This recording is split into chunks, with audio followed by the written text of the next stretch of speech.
Okay, this is a 2022 Kia Niro hybrid.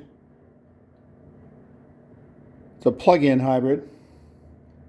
So it's a 2022 Kia Niro hybrid plug-in. The battery, the high voltage battery has been disconnected, and the repair procedures say to come to this connector and remove it so that you can measure voltage at the inverter terminals to make sure that the high voltage battery has been isolated electrically from the rest of the vehicle.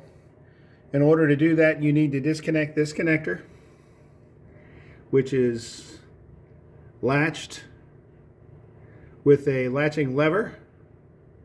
And the procedure for doing that in the service manual is not particularly clear. And as someone who has not spent a lot of time working on hybrid vehicles,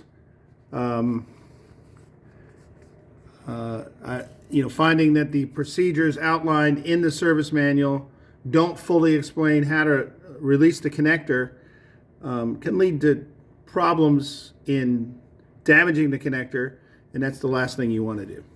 So basically, I've got my high voltage electrical glove on. These orange cables mean that the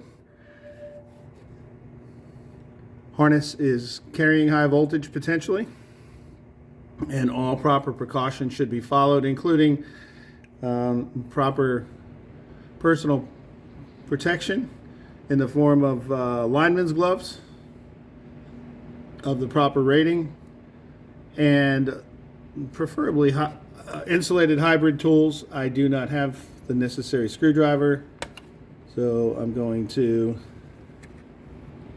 use a non-insulated screwdriver to release that yellow lock tab.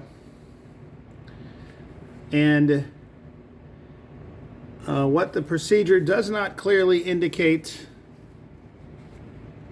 is that this lock tab on top of the unit needs to be pushed back before you can release that connector. So this lock tab right here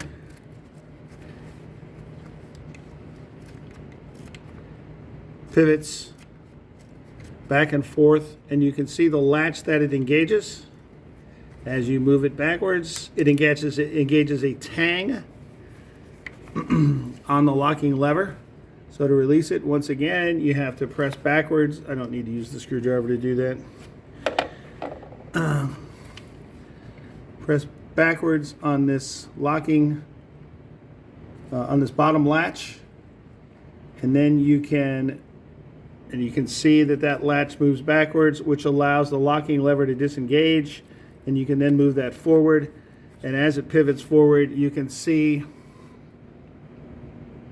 the locking tab on the lever that latch engages with. So now I'll be able to remove the cable and test for voltage to make sure that the circuits are not live and the hybrid high voltage battery has been isolated from the rest of the vehicle.